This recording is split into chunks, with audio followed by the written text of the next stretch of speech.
Bonjour à tous et bienvenue sur Challenge dans le Talk Entreprise, votre rendez-vous business produit par Open Media mettant en lumière les succès d'entreprises. Aujourd'hui, nous allons justement nous intéresser à une entreprise grossiste en vélo et à l'importance qu'a ce métier dans notre système économique. Son nom, c'est ACL Cycle et pour en parler, j'ai le plaisir d'accueillir son fondateur, Antoine Leflèche.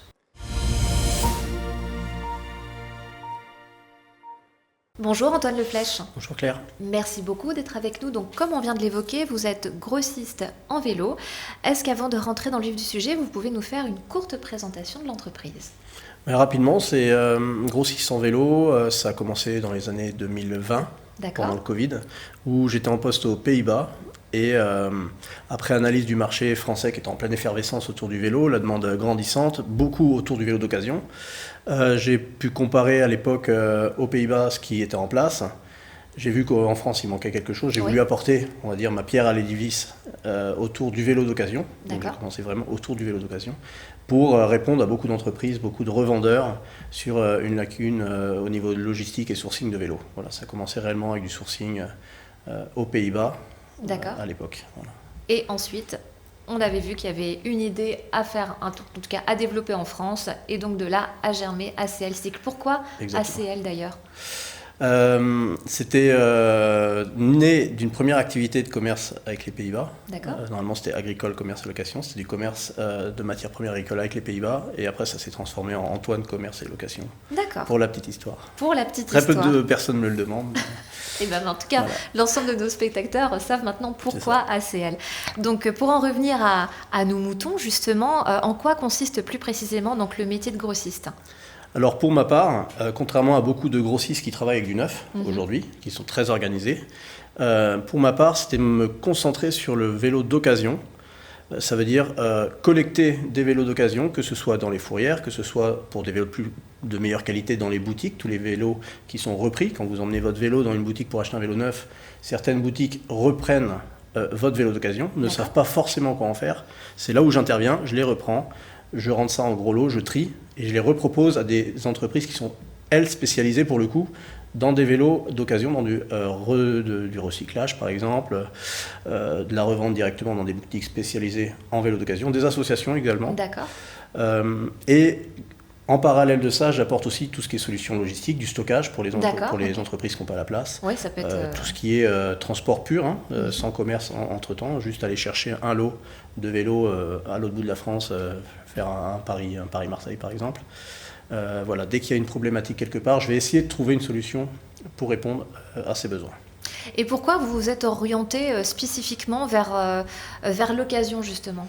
Alors l'occasion parce que, alors déjà c'est un marché qui était peu connu, tout ce qui est neuf c'est déjà en place forcément, c'était délaissé ces dernières années, il y avait beaucoup d'occasions entre particuliers, donc via des sites en ligne qu'on connaît tous.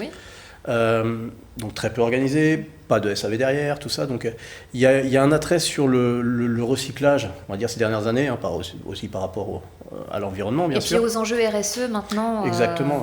Par rapport aux accords de Paris aussi, cette volonté de neutralité carbone, ça rentre dans cette maïeutique. C'est ça. Donc toutes ces petites entreprises qui ont germé un peu partout en France, qui ont commencé à sourcer leur vélo à l'ancienne, entre guillemets, aller chercher un vélo d'un côté, un vélo de l'autre, ça coûte beaucoup de logistique, beaucoup de coûts et tout. Ils se sont retrouvés avec un manque de vélos. Et le fait de venir et de dire je peux vous livrer 100 vélos d'un coup, par exemple, de X ou Y état et X ou Y prix, ça leur a enlevé une épine du pied et ils ont pu se concentrer sur leur métier premier, qui est soit le recyclage, soit la revente, soit le SAV. Voilà, on est vraiment sur la spécialisation de chaque branche. Je comprends, c'est comme s'il y avait en fait un maillon manquant et vous l'avez comblé quelque part. C'est ça, ouais. En fait c'était un petit peu aussi le challenge pour le coup, de répondre à une demande et le fait qu'il n'y ait pas de solution réelle ou non sérieuse, non organisée, c'est ce qui a fait l'intérêt, on va dire, de créer quelque chose. Pour tout vous dire, l'idée a germé on va dire très tranquillement et c'est pas hasardeux parce que tout est réfléchi, mais l'histoire a réellement commencé le jour où j'ai acheté un vélo pour ma sœur aux Pays-Bas. D'accord.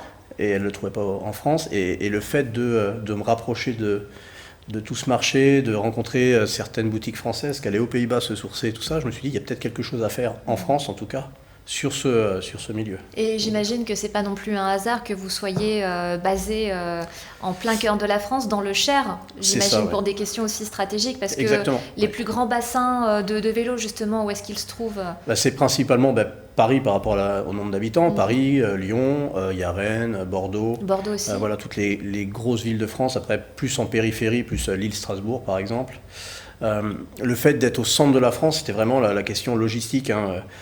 Pour faire très simple, ça coûte forcément moins cher d'emmener des gros lots de vélos à un point, puis les redispatcher plutôt que de repartir. Pour le coup, moi je suis spécialisé sur les Pays-Bas, mais si je devais faire partir plein de petits lots de 20 vélos aux Pays-Bas, les coûts seraient énormes.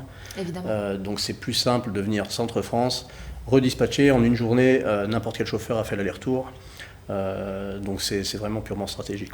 Et justement, pour en revenir à ces fameux bassins à vélo, est-ce que vous avez pu voir au cours de ces dernières années une évolution dans le comportement des citoyens? Est-ce qu'ils utilisent plus le vélo? Est-ce qu'ils s'orientent plus aussi vers de l'occasion, ou est-ce qu'ils sont encore plutôt axés sur du neuf? Les gens utilisent de plus en plus le vélo. Alors déjà, pour commencer, en complément de la voiture ou d'autres moyens de locomotion, pour se rendre compte, pour certains, en tout cas, chaque situation est différente, c'est que le vélo va faire un apport pour les derniers kilomètres, par exemple, pour ceux qui travaillent à moins de 5 km de chez eux. Pour le portefeuille, c'est magique parce qu'il y a moins de coûts, carte grise, etc. etc. C'est avantageux. Voilà. Après, vous avez une certaine partie de la population qui vont passer le cap carrément, dans les grandes villes surtout, du zéro voiture. Ça, pour l'utilisation, on voit qu'il y a une augmentation vraiment sur le long terme. Voilà. Il y a eu un pic après Covid, ça s'est restabilisé entre-temps, mais il y a une stabilisation sur le long terme, ça c'est indéniable. Sur qu'est-ce qu'ils vont acheter, là pareil, vous avez de tout, vous avez du neuf, de l'occasion. L'occasion commence à prendre un bond, parce que, grâce à tout ce qui est aide de l'État, par exemple, parce que ça existe pour l'achat d'occasion, ce qui n'était pas pris en compte avant. Donc ça, on guidait beaucoup les clients vers du neuf, parce qu'ils pouvaient après derrière demander des aides. L'occasion prend aussi un regain d'intérêt sur les personnes qui sont sensibles au recyclage, à la seconde vie. À la durabilité, exactement, à la sobriété aussi. Oui, parce qu'un vélo, contrairement à une voiture, vulgairement, c'est très facile à réparer. C'est 2 pneus, une chambre à air, tout ça, c'est des consommables. J'oserais presque vous dire, vous pouvez le garder 100 ans votre vélo si vous l'entretenez comme il faut. Même si vous devez le refaire à zéro, repeinte et tout ça. Ça sera toujours plus attractif niveau prix qu'une voiture, évidemment. Exactement. Et justement, ça sera ma dernière question. Comment vous comptez vous développer sur du moyen terme? Peut-être vous ouvrir sur le marché européen de manière plus globale? Oui, sur le moyen terme, moyen-long terme même, s'ouvrir sur d'autres marchés. Alors aujourd'hui, je fais beaucoup d'importations via les Pays-Bas, redispatchées en France. Je commence à faire de l'occasion sur des marques françaises. J'ai commencé à exporter même sur des pays limitrophes, comme l'Espagne, l'Italie, la Belgique parce que j'y passe aussi. Donc le but, oui, c'est d'exporter un peu plus sur les extérieurs, vraiment. Ça permet d'augmenter le réseau, augmenter aussi, que ce soit de la vente ou de la fourniture pour le sourcing. Et puis après, aller aussi vers d'autres services pour réparer des vélos, par exemple, proposer des vélos à des entreprises, notamment, des vélos de fonction, par exemple. Donc ça, c'est plein de services qui vont s'ajouter au service déjà principal. Donc on a bien compris, ACL Cycle, une affaire qui roule. Exactement. Sans jeu de mots, évidemment. Merci beaucoup Antoine Leflèche d'avoir répondu à toutes nos questions. Je rappelle que vous êtes le fondateur d'ACL Cycle. Quant à nous, on se retrouve très prochainement dans une nouvelle édition du Talk Entreprise sur Challenge. À très bientôt.